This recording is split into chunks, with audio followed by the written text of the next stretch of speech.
Assalamu alaikum class 6. Hope so you all will be good. This is your lecture number 5 of topic The Day of Conquest. As in the previous lecture we have completed our reading with translation. Now today we will focus on listening and speaking. Now let's start from the page number 37. We will read the dialogue and also discuss its idea. This dialogue is between a student and a teacher.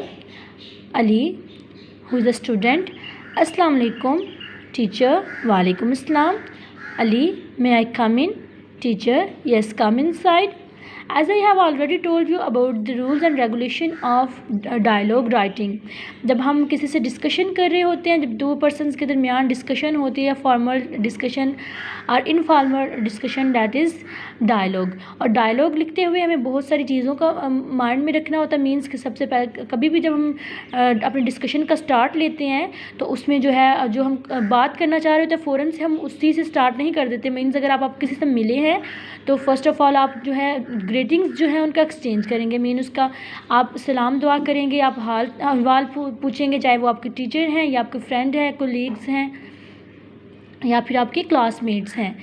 फिर उसके बाद आप greetings का जो है इजहार के बाद आप क्या करेंगे, आप उस डिस्कशन पे आएंगे जिस चीज़ को आप डिस्कस कर रहे होते हैं. और डायलॉग का ये रूल होता है कि दोनों पर्सन एक दूसरे की बात और एक दूसरे के पॉइंट ऑफ व्यू से एग्री और डिसएग्री हो, उनको क्या करना होता है, केयरफुली उसको सुनना होता है और फिर अपने पॉइंट ऑफ व्यू का इजहार करना होता है. ये नहीं है कि आप डिसएग्री हैं तो आप अगले बंदे की बात को बीच में ही काट दें और अपनी सुनाना स्टार्ट कर दें. नहीं, अगर हम डिस्कशन कर रहे हैं तो जो जिस तरह हम डायलॉग लिखते हैं या डायलॉग को डिस्कस करते हैं तो सेम एज रूल्स को हमें डिस्कशन करते हुए फॉलो करना चाहिए.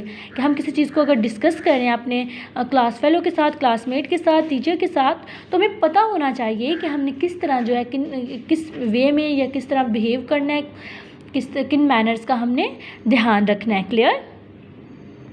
अब जो अली है जब अपनी टीचर से मिला है तो अपनी टीचर से डिस्कस करेगा. फर्स्ट ऑफ़ ऑल उसने अपनी टीचर से सलाम ली और सलाम दुआ की, उन्होंने जवाब दिया. फिर उसने उनसे परमिशन ली. May I come in? Teacher, yes, come inside. Ali, teacher, I need your advice on an issue. अब देखिए सलाम के बाद इजाज़त लेने के बाद उसने क्या कहा है टीचर से कि आई need your advice on an issue. अब उस इशू पे जिस पे उसको एडवाइस चाहिए उसने टीचर से पहले क्या डिस्कस किया कि मुझे आपकी चाहिए, आपकी ज़रूरत है, आपसे नसीहत लेना चाहता हूँ. ठीक है, ये भी क्या है, एक वे ऑफ टॉकिंग है. ये आपके मैनर्स हैं, आप किस तरह से बिहेव कर रहे हैं, किस तरह सामने वाले से बात कर रहे हैं.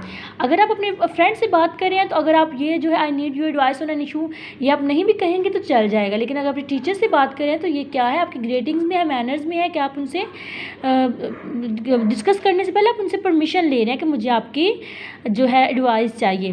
Teacher, yes sure, what's matter Ali. Teacher कहते हैं हाँ जी ज़रूर, क्या मामला है Ali.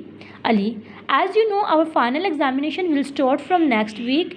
All students are preparing for it but I am facing so much stress and anxiety.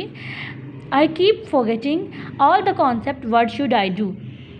अब ये देखें वो अपने प्रॉब्लम डिस्कस करें टीचर से कि आपको पता है कि हमारे फाइनल एग्जामिनेशन जो है वो स्टार्ट हो रही है नेक्स्ट वीक से और सारे स्टूडेंट्स इसके लिए तैयारी कर रहे हैं, लेकिन मुझे जो है बहुत सारा दबाव का, परेशानी का सामना है.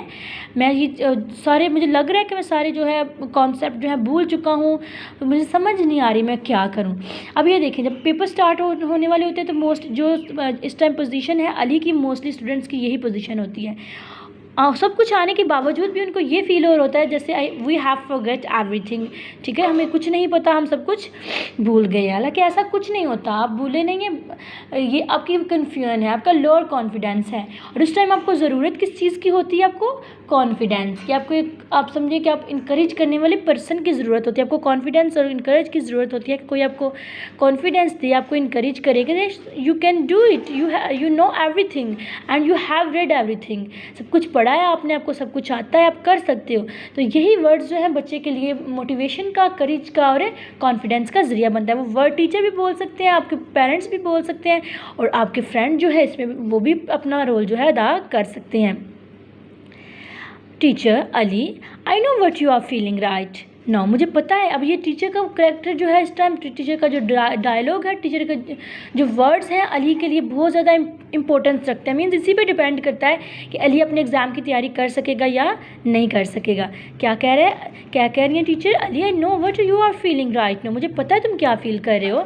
It's common to have stress near examination, ये तो आम सी बात है कि आपके एग्जामिनेशन, आपके पेपर स्टार्ट होने वाले हैं तो आपको स्ट्रेस हो, दबाव हो, but we can deal with it easily. You should remember that you are not alone who face stress during exam. Teacher ने क्या कहा है कि तुम अकेले नहीं हो जिसको फेस कर रहे हो, ये बात बस तुमने याद रखनी है। Secondly, you should have confidence, वही बात जो मैंने आपको पहले बताई है। टीचर ने क्या कहा है, पहले तुम ये सोचो कि मैं अकेला नहीं हूँ, सबको ही फेस करना पड़ रहा है। फिर आप ये सोचो कि जो है मेरे में कॉन्फिडेंस है, मैं कर लूँगा। आपको खुद पे कॉन्फिडेंस होना चाहिए। Then you should prepare a time table for study. उसके बाद तुम्हें क्या करना चाहिए जब कॉन्फिडेंस आ जाएगा, फिर टाइम टेबल रेडी करो। टाइम टेबल रेडी करने के बाद you should also get good sleep. और फिर तुमने टाइम टेबल बनाते हुए इस चीज़ का ध्यान रखना है कि आपने नींद भी पूरी लेनी है, क्योंकि अगर प्रॉपर नींद नहीं लोगे तो फोकस नहीं कर पाओगे स्टडी पे। Get clear understanding of concept instead of cramming.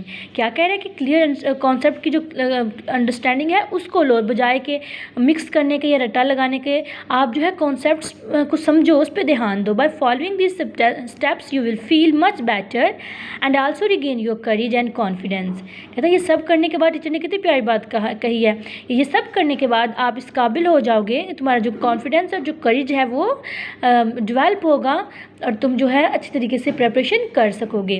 Ali, thank you so much teacher, I follow your instruction surely. कितनी अब बच्चा जो है कितना कॉन्फिडेंस नज़र आ रहा है कि टीचर आपका बहुत ज़्यादा शुक्रिया, मैं आपके इंस्ट्रक्शन को, आपकी हिदायत को फॉलो करूँगा, उसको अप्लाई करने की कोशिश करूँगा। Teacher you are welcome. अब ये देखें, स्टार्ट से लेके एंड तक देखें कि जहाँ से डिस्कशन स्टार्ट हुई, जहाँ एंड हुई, ग्रेटिंग्स का जो है ख्याल रखा गया, मैनर्स का, बिहेव का ख्याल रखा गया। टीचर जो स्टूडेंट जो है फॉर्मल होकर टीचर से, फॉर्मल वो किस तरह से है, रिस्पेक्ट में, और वो साथ में फ्रेंडली भी है। फ्रेंडली किस तरह है अपने टीचर के साथ कि वो डिस्कशन को, जो भी उसको प्रॉब्लम है, इशू है, उसको खुल के टीचर की इजाज़त से टीचर के साथ डिस्कस कर रहा है। तो यही जो है हमारे मैनर्स होते हैं, हमारे बिहेवियर होता है जिससे हम लोग पहचाने जाते हैं, हमारा अखलाक होता है जिससे हम पहचाने जाते हैं। तो आप इन चीज़ों को अपनी डेली रूटीन लाइफ को, ये सिर्फ पढ़ने की हद तक नहीं है, इनको अपनी डेली रूटीन लाइफ में अप्लाई किया करें, अपनी लाइफ का हिस्सा बनाएं कि हमने किस तरह, किसके साथ किस तरह, कितना फॉर्मल, कितना इनफॉर्मल, या कितना फ्रेंडली होकर बात करनी है। क्लियर? कल इंशाल्लाह हम कम्प्रीहेंशन, ओरल कम्प्रीहेंशन डिस्कस करेंगे। आज के लिए आपकी यही असाइनमेंट है, इसको जो है डिस्कस करें, अपनी फ्रेंड के साथ डिस्कस करें, अपनी मदर के साथ डिस्कस करें। अब प्रैक्टिस करें कि डायलॉग की प्रैक्टिस जो है किस तरह हमने करनी है। ये आपको बहुत ज़्यादा हेल्प आउट करेगा आपके जो है इंग्लिश लैंग्वेज को इम्प्रूव करने में। Clear? Take care of yourself. अल्लाह हाफिज़।